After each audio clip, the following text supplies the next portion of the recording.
Hello friends, तो आज की क्लास में हम डिस्कस करने वाले हैं जीपेट के सिलेबस के अकॉर्डिंग मेडिसिनल केमिस्ट्री को।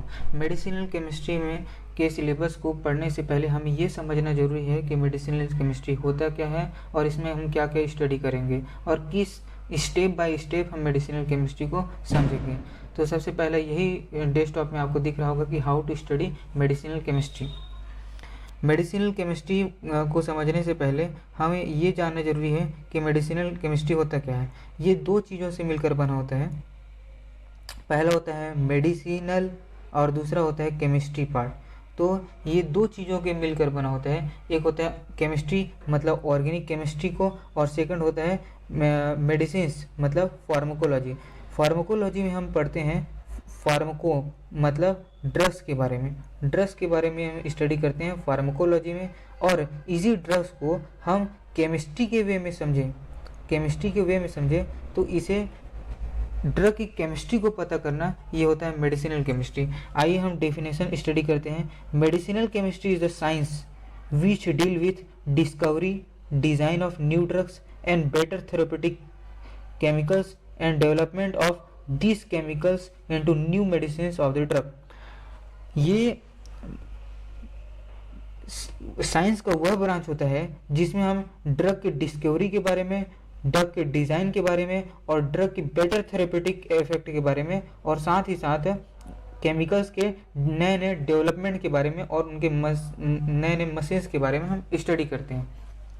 जैसे कि कोई नॉर्मल ड्रग है, जैसे कि ये बेंजीन है, बेंजीन से कुछ ड्रग्स बनते हैं। तो ये एक ड्रग हो गया कि बेंजीन से नॉर्मल फार्मूला से एक ड्रग बनते हैं, पर हम बेंजीन में क्या क्या लगाएं, जैसे कि इसमें CH3 लगाएं या अदर कंपाउंड लगाएं उसके ऑर्थो पोजीशंस पे, मेटा पोजीशंस पे और पैरा पोजीशंस पे, तो उसके केमिकल चेंजेस करके हम ड्रग को मॉडिफाई कर रहे हैं और मॉडिफाई करके एक नया ड्रग बना रहे हैं। इस वे को बोलते हैं मेडिसिनल केमिस्ट्री, जिसमें हम ड्रग को डिज़ाइन करते हैं केमिकल बेसिस पे। तो सबसे पहले इसमें क्या क्या इंपॉर्टेंस है इस मेडिसिनल केमिस्ट्री को समझने के लिए, तो 5 चीज़ें हमें जानना जरूरी है। पहला कि ड्रग की क्लासिफिकेशन को अच्छे से स्टडी करना होगा यदि मेडिसिनल केमिस्ट्री को समझना है। सेकंड, हर ड्रग के मैकेनिज्म ऑफ एक्शंस के बारे में समझना होगा। इसमें हम मैकेनिज्म ऑफ एक्शन फार्माकोलॉजी वे से भी स्टडी करेंगे, साथ ही साथ केमिस्ट्री बेसिस पे भी उनके मैकेनिज्म ऑफ एक्शन को समझने में समझेंगे।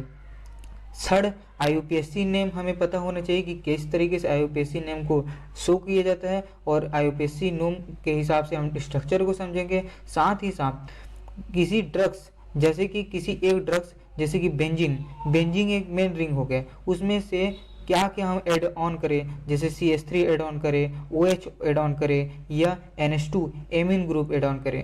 तो एक मेन स्ट्रक्चर, यहाँ पर मेन स्ट्रक्चर है बेंजीन, तो बेंजीन मेन स्ट्रक्चर्स में क्या क्या ऐड करें कि उसकी एक्टिविटी में हमें नए नए एक्टिविटी शो हो, तो इसे बोलते हैं स्ट्रक्चर एक्टिविटी रिलेशनशिप। इस स्ट्रक्चर एक्टिविटी रिलेशन के बारे में इसमें स्टडी करेंगे। और लास्ट इंपॉर्टेंट थिंग कि हमें हर ड्रग के बनने के प्रोसेस को, और वह हमारे बॉडी में जाता है मेडिसिन, और वो ड्रग्स किस तरीके से हमारे बॉडी से आफ्टर मेटाबॉलिज्म बाहर निकलता है, इसके बारे में हम स्टडी करेंगे। तो पहला क्लासिफिकेशन, दूसरा mechanism of action, third structure and IUPAC name, fourth SAR जिसे स्ट्रक्चर रिएक्टिविटी रिलेशनशिप बोलते हैं, और लास्ट सिंथेसिस एंड मेटाबॉलिज्म के बारे में स्टडी करते हैं। कुछ इंपॉर्टेंट टिप्स हैं जो इस मेडिसिनल केमिस्ट्री की स्टडी के दौरान मैं देना चाहूँगा कि हमें स्ट्रक्चर हमेशा ड्रॉ करना होगा, ताकि हम किसी भी ड्रग्स के बारे में केमिकली हमें पता हो कि उसमें कौन कौन सा रिंग है और कौन कौन सा केमिकल प्रेजेंट है। सेकंड थिंग मैं टिप्स देना चाहूँगा कि ड्रग के स्ट्रक्चर के साथ साथ उनके एलिमेंट वैल्यू भी पता होनी चाहिए कि उनमें कौन कौन सा एलिमेंट होता है, जैसे कि उसमें नाइट्रोजन है या ऑक्सीजन है या सल्फर है, ये हमें पता होना चाहिए। थर्ड पॉइंट में आपको टिप्स देना चाहूँगा कि किसी भी ड्रग को क्लासिफिकेशन कई वे में किया जा सकता है क्लासिफिकेशन को, बट हमें जो क्लासिफिकेशन फॉलो करना है वो स्टैंडर्ड होना चाहिए, मतलब एक अच्छे बुक के थ्रू होना चाहिए। इस आगे के चैप्टर्स में हम मेडिसिनल केमिस्ट्री में देखेंगे सिर्फ ओनली स्टैंडर्ड क्लासिफिकेशन को फॉलो करेंगे, मतलब इस वीडियो में आपको सिर्फ वही क्लासिफिकेशन मिलेगा जो एक स्टैंडर्ड होगा। फोर्थ टिप्स देना चाहूँगा कि हमें हर एक रिंग से अवगत होना चाहिए कि कौन से स्ट्रक्चर बेंजीन है, कौन से स्ट्रक्चर फ्यूरॉल है, कौन से स्ट्रक्चर पायरोल है और कौन से स्ट्रक्चर प्यूरिन है। फिफ्थ टिप्स देना चाहूँगा कि ड्रग्स के न्यूक्लियस के बारे में हमें जानना होगा कि इस ड्रग्स की मेन रिंग कौन सा है, मेन चीज़ कौन सा है जो में हम ऐड करके नए कंपाउंड नए ड्रग्स बना रहे हैं। तो मेन न्यूक्लियस पता होना चाहिए कि ड्रग्स में मेन चीज़ क्या है। सिक्स्थ पॉइंट हमें पता होना चाहिए कि हर एक ड्रग के फार्माकोलॉजी स्टडी हमें पता होना चाहिए कि वो फार्माकोलॉजिकली कैसे एक्ट करता है, और उस फार्माकोलॉजी के स्टडी करने के बाद हमें केमिस्ट्री पता हो जाता है। इस तरीके से हम मेडिसिनल केमिस्ट्री को अच्छे से पढ़ पाते हैं।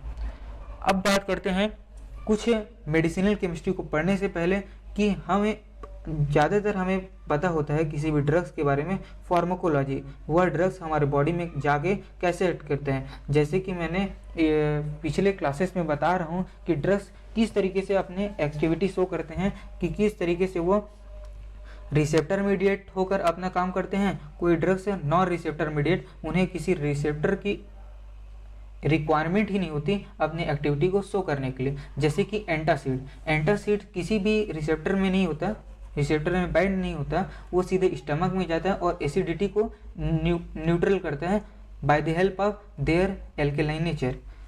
तो ये जितने भी स्टडी होते हैं ये फार्माकोलॉजिकल स्टडी होते हैं। हमें इस मेडिसिनल केमिस्ट्री में सिर्फ फोकस करना है ऑर्गेनिक कंपाउंड के बारे में कि ऑर्गेनिक कंपाउंड उसकी केमिस्ट्री क्या होती है। इस केमिस्ट्री को समझने से पहले हम ये समझना होगा कि केमिस्ट्री होती क्या है और इसमें कौन कौन से स्ट्रक्चर्स देखने को मिलते हैं। तो सबसे पहले बात करते हैं ऑर्गेनिक केमिस्ट्री के बारे में। ऑर्गेनिक केमिस्ट्री के दो पार्ट्स होते हैं। फर्स्ट होता है स्ट्रक्चर्स जिसमें ओपन चेन, ऐसे ऑर्गेनिक कंपाउंड्स जिसमें चेन फॉर्म होते हैं, मतलब कार्बन के बाद फिर एक बॉन्ड के थ्रू कार्बन जुड़ा होता है, कार्बन के बाद फिर एक बॉन्ड, कार्बन के बाद फिर एक बॉन्ड। ये एक चेन की तरह होता है। जैसे कि आपने चेन देखा होगा कि चेन में कुछ मोतियां भी नहीं होती है। इस मोतियों को कार्बन समझे और इस धागेनुमा संरचना को बॉन्ड समझे। इस तरीके से एक चेन फॉर्म होता है, इसे बोलते हैं ओपन चेन रिएक्शन। ये ओपन होता है मतलब खुले हुए एक लाइन में होता है धागे की जैसे। बट जैसे कि हम माला को जानते हैं, माला एक साइकिल शेप में होता है। ये जो माले होते हैं ना ये क्लोज्ड होते हैं, इसमें दो सिरे नहीं होते हैं बल्कि दो सिरों को आपस में मिला के बनाए जाते हैं। इसे बोलते हैं साइक्लिक कंपाउंड। अब पहले बात करते हैं ओपन चेन साइक्लिक कंपाउंड। इसके दो पार्ट्स होते हैं, पहला सैचुरेटेड, सेकेंड पार्ट होता है अनसैचुरेटेड। सैचुरेटेड पार्ट्स का मतलब होता है, इसे इस तरीके से हम समझ सकते हैं कि सैचुरेटेड मतलब होता है सिंगल बॉन्ड। ये सिंगल बॉन्ड मतलब कार्बन के बीच जो बॉन्ड पाया जाता है वो सिंगल बॉन्ड होता है।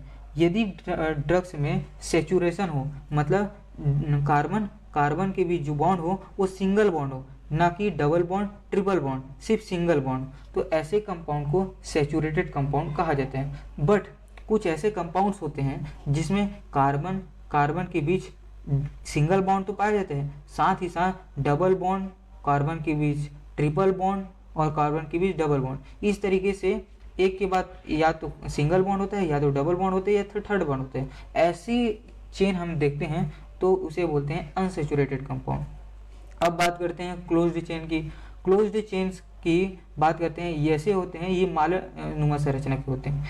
इसमें इसे दो टाइप से डिवाइड किए गए हैं, एक होता है मोनोसाइक्लिक एंड सेकंड होता है हेटेरोसाइक्लिक।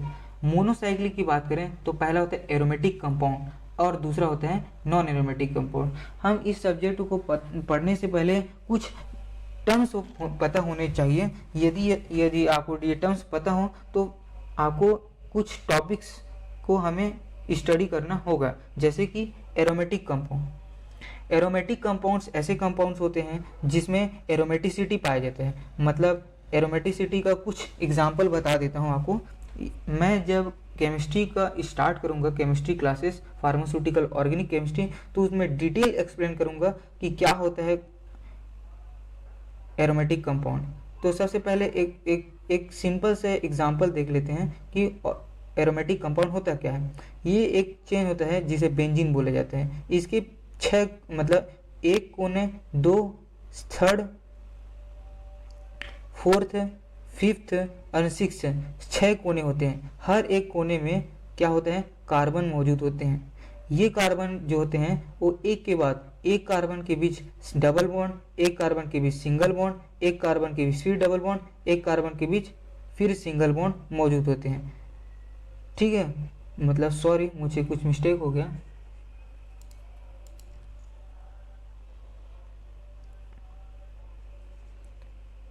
अब देखते हैं बेंजीन के पूरे स्ट्रक्चर के बारे में।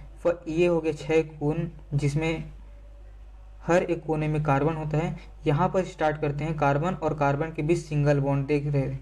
सेकेंड कार्बन और कार्बन के बीच हम देखते हैं कि यहाँ पर डबल बॉन्ड होता है। और थर्ड कार्बन के बीच देखते हैं, कार्बन और कार्बन के बीच कि यहाँ पर सिंगल बॉन्ड। फिर से अगले कार्बन के बीच देखते हैं यहाँ पर डबल बॉन्ड, और फिर से अगले कार्बन के बीच सिंगल बॉन्ड और फिर से डबल बॉन्ड। तो इस तरीके से यहाँ पर हमें देखने को मिलता है, एक में डबल बॉन्ड, फिर सिंगल बॉन्ड, फिर एक डबल बॉन्ड, फिर सिंगल बॉन्ड, फिर से एक डबल बॉन्ड। तो इस तरीके से अल्टरनेटिव बॉन्ड्स होते हैं, सिंगल डबल सिंगल डबल। तो ऐसे कंपाउंड्स को बोलते हैं एरोमेटिक कंपाउंड्स। बाकी ये कुछ छोटी बात है कि अल्टरनेटिव बॉन्ड्स एरोमेटिक कंपाउंड्स होना जरूरी नहीं है। इसमें भी कुछ रूल्स फॉलो करते होते हैं। इस रूल्स को बोलते हैं हकल्स रूल। इस क्लास में मैं हकल्स रूल्स नहीं बता पाऊंगा, बट आप नेट्स में सर्च करके पता कर सकते हैं कि हकल्स रूल होते क्या हैं। अब बात करते हैं एलिसाइक्लिक कंपाउंड। एलिसाइक्लिक वे कंपाउंड्स होते हैं जिसमें कि एलिसाइक्लिक मतलब होता है कि साइकिल्स के फॉर्म में होते हैं बट नॉन एरोमेटिक होते हैं। ऐसे कंपाउंड्स को एलिसाइक्लिक कंपाउंड्स कहा जाता है। अब बात करता हूँ हेट्रो कंपाउंड्स के बारे में। सेकंड जो पार्ट्स हम देख रहे हैं यहाँ पर हेट्रो कंपाउंड्स। हेट्रो कंपाउंड्स में हम देखते हैं कि एक साइकिल्स फॉर्म में होते हैं, एक मालस जैसे संरचना के होते हैं, बट यहाँ पर 1 carbon, 2 carbon, 3 carbon, 4 carbon, 5 carbon, 6 carbon ना होकर एक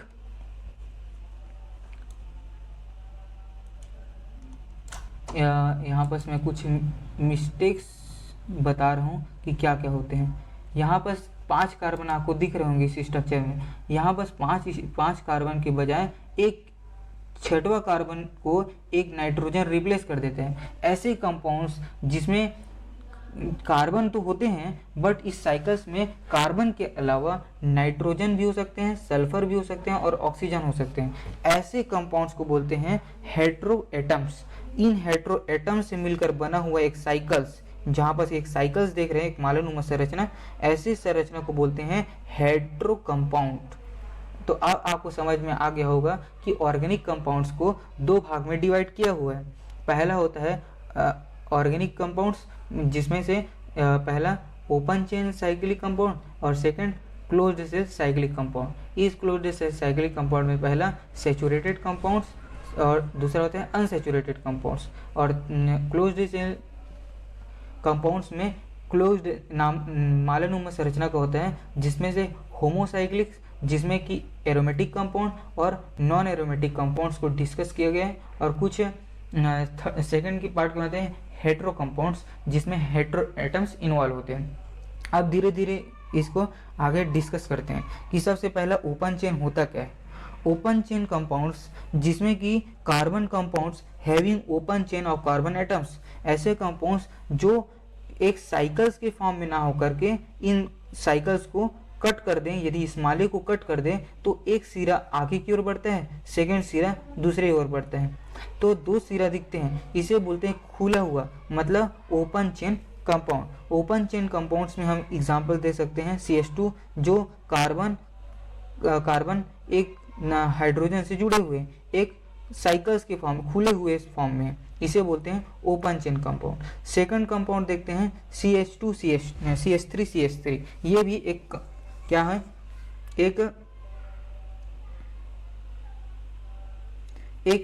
चेन की तरह है, एक लंबी चेन की तरह। वहीं बात करते हैं प्रोपेन की, तो प्रोपेन भी एक लंबी चेन में बना हुआ है।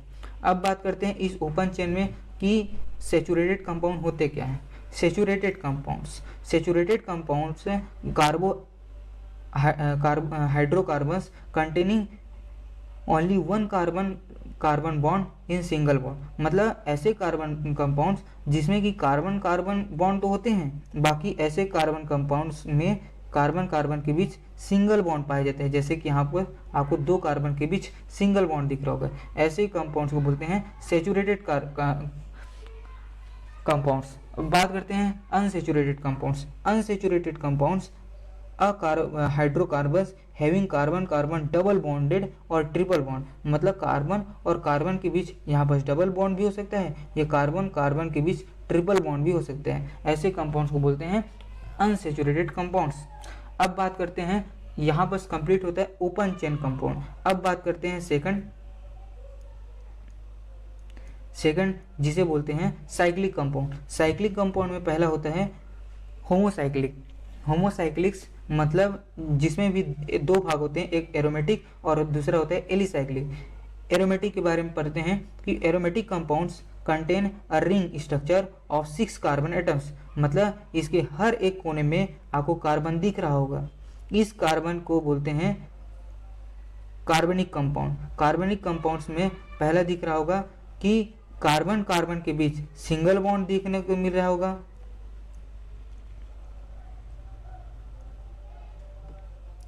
कार्बन के बीच सिंगल बॉन्ड देखने को मिल रहा होगा यहाँ पर। उसके बाद अगले कार्बन और कार्बन के बीच डबल बॉन्ड, फिर अगले कार्बन के बीच सिंगल बॉन्ड, फिर अगले कार्बन के बीच डबल बॉन्ड, और फिर अगले कंपाउंड के बीच सिंगल और फिर डबल। तो एक सिंगल डबल की एक रिंग फॉर्म होता है, इसे बोलते हैं एरोमेटिक कंपाउंड, जैसे कि बेंजीन। अब बात करते हैं alicyclic compounds. Alicyclic compound homocyclic compound contain a ring structure but behave like aliphatic compounds. मतलब ऐसे कंपाउंड्स जो कि एक साइकिल्स के फॉर्म में होते हैं, बट ये एरोमेटिक नहीं होते हैं। मतलब इसमें अल्टरनेट डबल बॉन्ड नहीं पाया जाता, सिंगल बॉन्ड पाया जाता है। ये एरोमेटिसिटी को फॉलो नहीं करते हैं। जैसे कि यहाँ पर कार्बन के बीच सिंगल बॉन्ड, फिर सिंगल बॉन्ड, फिर सिंगल बॉन्ड और फिर सिंगल। यहाँ पर कोई एरोमेटिसिटी का कॉन्सेप्ट नहीं है। तो अगले जैसे कि एग्जांपल है साइक्लोब्यूटेन, साइक्लोपेंटेन और साइक्लोहेक्सेन। अब बात करते हैं हेट्रोसाइक्लिक कंपाउंड। पहले हम देखें एरोमेटिक कंपाउंड, अब सेकंड देखते हैं हेट्रोसाइक्लिक कंपाउंड। जैसे कि यहाँ पर आप देख सकते हैं कि होमोसाइक्लिक्स को फर्स्ट भाग ए और दूसरा होता है एरोमेटिक साइक्लिक हेट्रोसाइक्लिक। इसमें साइकिल्स तो होते हैं, एक साइकिल्स होते हैं कार्बन और कार्बन के बीच, बट एक कोने में होता है नाइट्रोजन या सल्फर या ऑक्सीजन। मतलब कार्बन को छोड़कर कोई भी दूसरा एटम्स, या चाहे हो सकता है नाइट्रोजन या सल्फर या ऑक्सीजन, ये हेट्रो एटम्स आपस में एक साइकिल्स फॉर्म करते हैं और इस साइकिल्स को बोलते हैं हेट्रोसाइक्लिक कंपाउंड। जैसे कि एजिरिडीन, ऑक्सीरेन, थायरेन और डायएजिरिडीन, डायएजिरिन, डायोक्सिन और ऑक्साजिरिडीन। ये कंपाउंड्स देखने को मिलते हैं कि इसमें से एक साइकिल्स तो हैं, बट एक कोने में नाइट्रोजन है। जैसे कि यहाँ पर एक बॉन्ड्स दिख रहा होगा, इसको इरेज कर देता हूँ पहले तो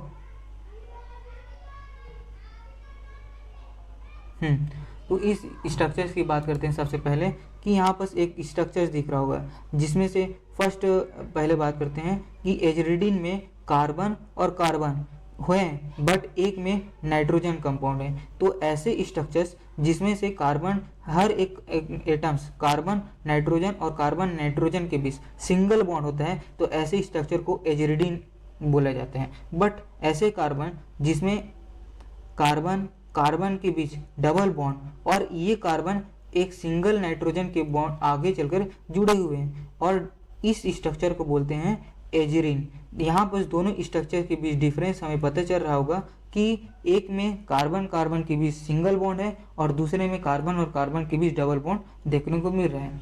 अब बात करते हैं ऑक्सीजन के बारे में। यहाँ पर कार्बन और कार्बन के बीच सिंगल बॉन्ड तो है बट नाइट्रोजन ना होके ऑक्सीजन तीसरा एटम्स मौजूद है, इसे ऑक्सीजन बोला जाता है। वैसे ही थायरेन है जिसमें कार्बन कार्बन और सल्फर मॉलिक्यूल्स आपस में एक साइकिल फॉर्म किए हैं, इसे बोलते हैं थायरेन। अब नेक्स्ट कंपाउंड्स की बात करते हैं। डायएजिरिडीन। डायएजिरिडीन मतलब डाया मतलब होता है यहाँ पर कहने को मतलब होता है दो और एजा का मतलब होता है नाइट्रोजन। तो दो नाइट्रोजन साइकिल्स में है। साइकिल मतलब दो नाइट्रोजन, यहाँ पर पहला nitrogen and second nitrogen and third carbon. तो ऐसे कंपाउंड्स को बोलते हैं डायएजिरिडीन। अब बात करते हैं डाया मतलब यहाँ पर डाया मतलब टू और बात करते हैं एजिरिन। एजिरिन मतलब एजा मतलब दो, मतलब यहाँ पर एजिरिडीन नहीं बोला गया है, एजिरिन बोला गया है। इसका मतलब है कि दो नाइट्रोजन तो होंगे साइकिल्स में बट जो नाइट्रोजन और सल्फर के बीच जो बॉन्ड होगा यहाँ पर डबल बॉन्ड होंगे, इसीलिए इसे एजिरिन बोला गया है। अब थर्ड कंपाउंड्स की बात करते हैं। डाया मतलब दो एंड ऑक्सा, यहाँ पर ऑक्सीजन यहाँ पर वर्ड यूज किया गया है, इसका मतलब होता है ऑक्सीजन। मतलब साइकिल्स में दो ऑक्सीजन हो गए, एक first oxygen and second oxygen and third carbon, इसे बोला गया है ऑक्सीरिन। यहाँ पर आपको नेम क्लियर कर देता हूँ। अब बात करते हैं ऑक्साजिरिडीन। ऑक्साजिरिडीन मतलब होता है ऑक्सीजन मतलब ऑक्सीजन एंड सेकंड बात करते हैं एजा मतलब नाइट्रोजन। या इस साइकिल्स में ऑक्सीजन भी है और नाइट्रोजन भी है और कार्बन भी है। इस कंपाउंड को बोलते हैं ऑक्साजिरिडीन। इस नेम को आप नीचे से क्लीन कर देता हूँ ताकि आपको स्ट्रक्चर्स देखने को बन सकें। अब बात करते हैं सेकेंड स्ट्रक्चर की। ये जितने भी स्ट्रक्चर्स बताए ये 3 मेंबर्ड हैं, मतलब ये जो साइकिल्स फॉर्म थे इसमें 3 कोने आपको देखने को मिल रहे हैं और 3 कोने में एक एटम्स भी हो सकते थे और एक अलग एटम्स भी हो सकते थे। इसे बोलते हैं 3 मेंबर्ड विथ 1 हेटेरो एटम्स, मतलब एक दूसरा एटम्स अलग है। अब बात करते हैं 4 मेंबर्ड रिंग। 4 मेंबर्ड रिंग जैसे कि आपको यहाँ पर स्ट्रक्चर बना रहा हूँ कि यहाँ पर 4 कोने होंगे बट एक कोने में जो है वो अदर एटम्स होंगे। यहाँ पर देखने को मिल रहा होगा कि एजिरिडीन के बारे में, एजिरिडीन यहाँ पर देखने को मिल रहा है। इस एजिरिडीन को बोलते हैं जिसमें 3 कोने में कार्बन मौजूद होते हैं और एक कोने में होता है नाइट्रोजन, इसे बोलते हैं एजिरिडीन। सेकंड स्ट्रक्चर की बात करते हैं 2H एजिरिन, जिसमें से हर एक कार्बन में एक नाइट्रोजन मौजूद है बट नाइट्रोजन और कार्बन एक डबल बॉन्ड से बनाए हुए हैं और यहाँ पर कार्बन और कार्बन के बीच डबल बॉन्ड मौजूद होते हैं, इसे बोला गया है 2H एजिरिन। इस तरीके से हम थर्ड रिंग को बात करते हैं। इसमें ऑक्सारेन बोला गया है। ऑक्सा मतलब होता है ऑक्सीजन, मतलब यहाँ पर चेन में साइकिल्स में हम देख सकते हैं कि 3 कार्बन बॉन्ड आपस में सिंगल बॉन्ड बट ऑक्सीजन के साथ सिंगल बॉन्ड बनाए हुए हैं, ऐसे कंपाउंड को बोलते हैं ऑक्सीरेन। अब बात करते हैं थायरेन के बाद। थायरेन जो होता है इसमें थाया वर्ड्स यूज होता है, यहाँ पर मैं अलग से लिख देता हूँ। थाया जो वर्ड्स होता है वो डिनोट करता है सल्फर कंपाउंड को। तो थायरेन मतलब साइकिल्स में हम देख सकते हैं कि ये साइकिल्स 4 कोनों में कार्बन कार्बन कार्बन मौजूद है बट एक कोने में सल्फर मौजूद है, इसीलिए इसे थायरेन बोला गया। अब बात करते हैं 4 मेंबर्ड रिंग, मतलब इसके 4 कोने होंगे, मतलब 4 अलग अलग कोनों में अलग अलग 2 मतलब इसमें 4 कोनों में अलग अलग एटम होंगे, उन 4 कोनों में जो 2 हेटेरो एटम्स मौजूद होते हैं, मतलब 2 हेटेरो एटम्स मतलब 2 कोनों में या तो नाइट्रोजन भी हो सकते हैं, ऑक्सीजन भी हो सकते हैं, सल्फर हो, मतलब कार्बन को छोड़कर अदर एटम्स वो होते हैं हेटेरो एटम्स। तो 2 हेटेरो एटम्स हो सकते हैं। जैसे कि हम बात करते हैं, इसे इरेज कर देता हूँ ताकि आपको समझाने में हेल्प हो सके।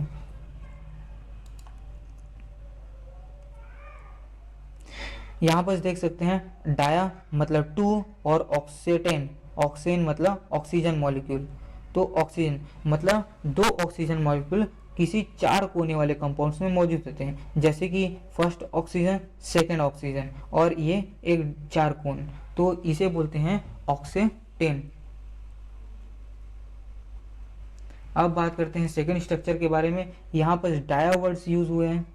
इस डाया में पहला वर्ड डाया, डाया का मतलब होता है 2, और थाया, थाया वर्ड अभी बताया कि थाया वर्ड सल्फर को डिनोट करता है। तो पहला कोण कार्बन, सेकंड कोने में भी कार्बन, और ये कार्बन आपस में सिंगल बॉन्ड के थ्रू सल्फर से अटैच है। इस स्ट्रक्चर को बोलते हैं डाया थाया इथेन। तो डाया थाया इथेन इस स्ट्रक्चर को बोलते हैं। अब बात करते हैं 5 membered ring with 1 hetero atoms. मतलब इसमें इस नाम से स्पष्ट हो रहा है कि 5 मेंबर्ड मतलब 5 कोने होंगे। इन 5 कोनों में जिसमें से एक हेटेरो एटम्स होगा, मतलब सारे 4 कोनों में कार्बन होगा, और एक कोने में नाइट्रोजन भी हो सकता है, ऑक्सीजन भी हो सकता है, सल्फर भी हो सकता है और अदर मॉलिक्यूल्स हो सकते हैं। ऐसे कंपाउंड्स को बोला जाता है हेटेरो एटम्स, जैसे कि मैंने बताया। पहले स्ट्रक्चर्स की बात करते हैं पायरोल। यहाँ पर देख सकते हैं कि पायरोल जो होता है इसमें 4 कार्बन है, first carbon, second carbon, third carbon, fourth carbon, but जो एक कोने में नाइट्रोजन यूज हुआ है। ऐसे स्ट्रक्चर्स जिसमें से कार्बन कार्बन आपस में डबल बॉन्ड, बट ये कार्बन आगे चलकर नाइट्रोजन के साथ सिंगल बॉन्ड बनाते हो, तो ऐसे कंपाउंड को बोलते हैं पायरोल। इसी स्ट्रक्चर को हमें बार बार लिख कर देखना होगा, तभी जाके हमें स्ट्रक्चर्स को अच्छी तरीके से पता होगा। अब बात करते हैं पायरोलिन के बारे में। पायरोलिन में यहाँ पर देख सकते हैं कि पहला carbon, second carbon, third carbon और फोर्थ कार्बन, बट यहाँ पर ये देखें कि second carbon, third carbon, fourth carbon and fifth carbon में थर्ड कार्बन और फोर्थ कार्बन के बीच डबल बॉन्ड देखने को मिल रहा है। तो ऐसे कंपाउंड्स को बोलते हैं पायरोलिन बोलते हैं। अब बात करते हैं थर्ड स्ट्रक्चर, जिसे बोलते हैं पायरोलिडिन। पायरोलिडिन मतलब लीडिन जहाँ पर वर्ड हुआ, मतलब कार्बन कार्बन कार्बन के बीच यहाँ पर आपस में सिंगल बॉन्ड बनाए हुए हैं, और नाइट्रोजन के साथ भी ये कार्बन सिंगल बॉन्ड बनाए, तो ऐसे स्ट्रक्चर को बोलते हैं पायरोलिन रिंग। अब बात करते हैं फ्यूरेन के बारे में। फ्यूरेन में एफ का वर्ड यूज होता है ऑक्सीजन को लेकर, तो यहाँ पर क्लियर हो जाना चाहिए कि फ्यूरेन का मतलब होता है, फ्यूरेन मतलब होता है कि उस रिंग में ऑक्सीजन अटैच है। तो यहाँ पर देख सकते हैं कि स्ट्रक्चर्स में यहाँ पर कार्बन, या इस कोने पे कार्बन, इस कोने पर कार्बन और इस कोने पर कार्बन में कार्बन कार्बन आपस में डबल बॉन्ड बनाए हुए हैं, और ये कार्बन ऑक्सीजन के साथ सिंगल बॉन्ड बनाए हुए हैं, ये यहाँ पर देख रहे हैं। तो ऐसे स्ट्रक्चर को बोलते हैं फ्यूरेन। अब बात करते हैं थायोफ्यूरेन, मतलब डायाहाइड्रोफ्यूरेन।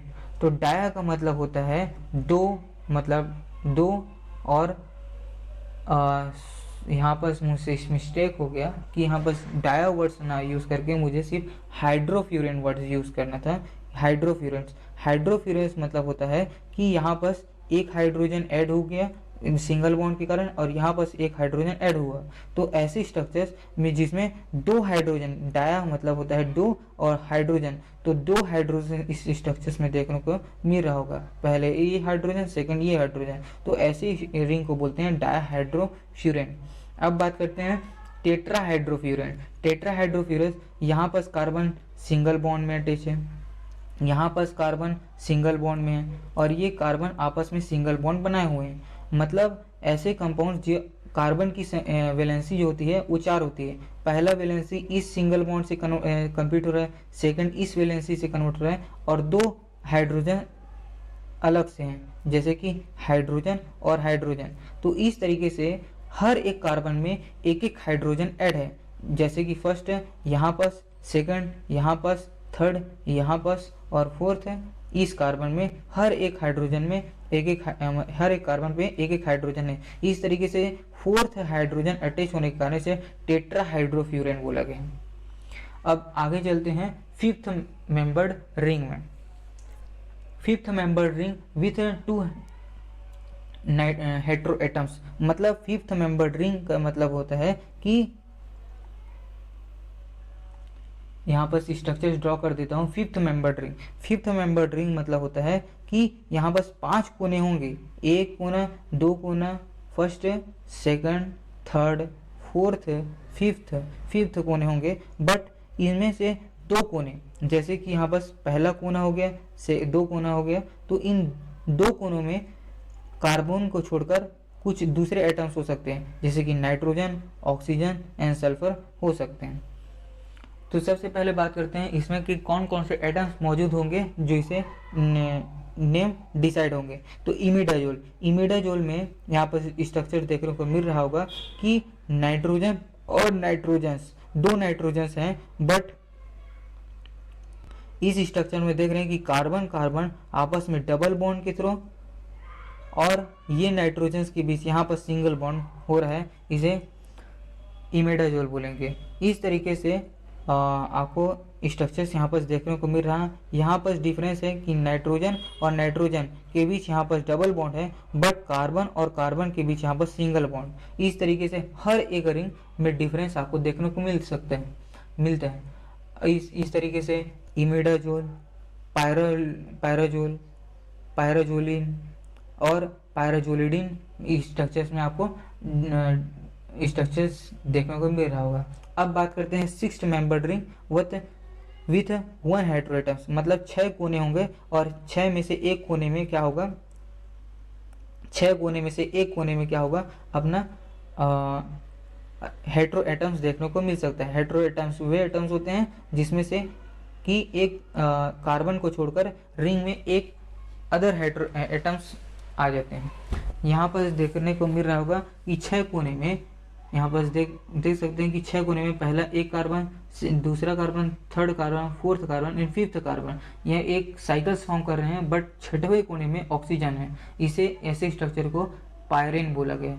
और आगे ऑक्सीजन्स ऐड हुआ है कि इसमें ऑक्सीजन ऐड हुआ है 6 साइकिल के फॉर्म में। और इस साइकिल्स में यदि नाइट्रोजन ऐड होता है और continue double bond, single bond, double bond, फिर सिंगल बॉन्ड, फिर डबल बॉन्ड, ऐसे मॉलिक्यूल्स रह जाते हैं, उसे पायरिडीन बोलते हैं। यदि 2 बॉन्ड है, डबल बॉन्ड इस स्ट्रक्चर में, तो इसे डायहाइड्रोपायरिडीन बोला गया है। और कुछ ऐसे स्ट्रक्चर्स जिसमें से नाइट्रोजन तो हो बट सब carbon single single single single single single bond हो, जिसे पायरिडीन बोला गया है। अब बात करते हैं 6 membered ring with 2 hetero atoms, मतलब ऐसे कंपाउंड्स जिसमें से यहाँ पर आपको ड्रॉ करके देख सकता हूँ कि यहाँ पर 6 कोने होंगे, बट 6 कोने में से पहले कोने में या कोई भी कोने पे इन्हीं 2 कोनों में दो दूसरे कार्बन के अलावा दूसरे एटम्स हो सकते हैं। जैसे कि आपको 6 मेंबर्ड रिंग दिख रहा होगा जिसके 2 कोने में दूसरे एटम्स मौजूद हैं, जैसे नाइट्रोजन और नाइट्रोजन, तो ऐसे एटम्स को बोला गया है पायरिमिडीन रिंग। वैसे ही रिंग्स जैसे कि टेट्राहाइड्रोपायरिडीन, परहाइड्रोपायरिडीन, पायराजिडिन, पायराजिन एंड पाइपराजिन, जिसमें से 2 नाइट्रोजन तो हैं यहाँ पास और यहाँ पास, बाकी सब सिंगल बॉन्ड आपस में जुड़े हुए, तो इसे बोले हैं पाइपराजिन। इस तरीके से 6 मेंबर्ड रिंग आप देख सकते हैं कि 6 मेंबर्ड रिंग है, बट 3 यहाँ पर बोला गया है 3 हेटेरो एटम्स, मतलब 3 कोनों में दूसरे एटम्स मौजूद होते हैं, इसे बोलते हैं 3 hetero atoms. 6 membered with 3 atoms बोल सकते हैं। जैसे कि एग्जांपल्स आपको देखने होंगे थायाऑक्सिन और थायाजीन। अब बात करते हैं 7 मेंबर्ड रिंग स्ट्रक्चर, जिसमें से 6 मतलब 6 कोने हैं, जिसमें से एक कोने पे कार्बन के अलावा दूसरे एटम्स हैं, जैसे कि नाइट्रोजन हो गए, ऑक्सीजन हो गए, सल्फर हो गए। उसके बाद करते हैं 7 membered ring with 1 hetero atoms, मतलब 7 हेट्रो, यहाँ पर 7 रिंग होंगे, 7 रिंग, बट उनमें से यहाँ पर काउंट करते हैं first, second, third, fourth, fifth, six, 7 और 8। सॉरी, यहाँ पर 8 मेंबर्ड रिंग होना चाहिए था, मैंने यहाँ पर मिस्टेक कर दी। 8 membered ring with 1 hetero atoms. तो यहाँ पर आपको दिख रहा होगा एजोकेन और पर हाइड्रो एजोकेन इसके एग्जाम्पल्स हैं।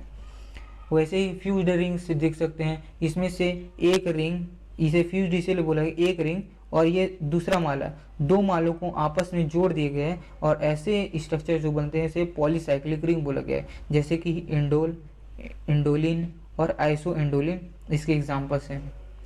इस तरीके से आप स्ट्रक्चर्स देखते जा रहे हैं कि किस स्ट्रक्चर को बेंजोफ्यूरॉन बोलते हैं, किस स्ट्रक्चर को बेंजो इमिडाजोल बोलेंगे। यदि 2 रिंग है और एक रिंग में नाइट्रोजन है तो उसे क्विनोलिन, और ये नाइट्रोजन यहाँ से इस पोजीशन से यहाँ इस पोजीशन में शिफ्ट हो आइसोक्विनोलिन। और यदि इस रिंग में यदि continue single bond single bond single bond single bond हो तो टेट्राहाइड्रो आइसोक्विनोलिन, पायराजोल, पैरिडीन बोलेंगे। आगे चलकर इसमें देखने को मिलते हैं क्विनोलिन, क्रोमीन, क्यूमेरिन और पेटेरिडीन, एक्रिडीन, ऑक्सीथिन, और 3 साइकिल्स आपस में फ्यूज होते हैं। यहाँ पर दिख रहा होगा पहला, दूसरा एंड तीसरा, ये 3 आपस में फ्यूज होते थायोऑक्सीथिन बोला गया। इस तरीके से यहाँ पर phenanthrene, phenothiazine, 3 hydro 1 benzo diazepine, 1,3 hydro 2 hydro 1,4 benzodiazepine 1 one, और लास्ट यहाँ पर 3 फ्यूज्ड अलग अलग डिफरेंट स्ट्रक्चर हैं, उनके नेम बिलो में दिया हुआ है। इस तरीके से हर एक रिंग को क्या क्या बोलते हैं मैंने इस पीडीएफ में दिखा दिया है। मैंने फिर से एक बार रिवाइंड कर लेता हूँ कि हर एक स्ट्रक्चर्स को आपको पता होना चाहिए कि उस स्ट्रक्चर्स को क्या क्या बोलते हैं। तो इस तरीके से हमारा चैप्टर्स कंप्लीट होता है। यदि हमारे चैनल में अपलोड किए गए वीडियो आपको अच्छा लगता हो तो चैनल को सब्सक्राइब करना, वीडियो को लाइक करना ना भूलिएगा।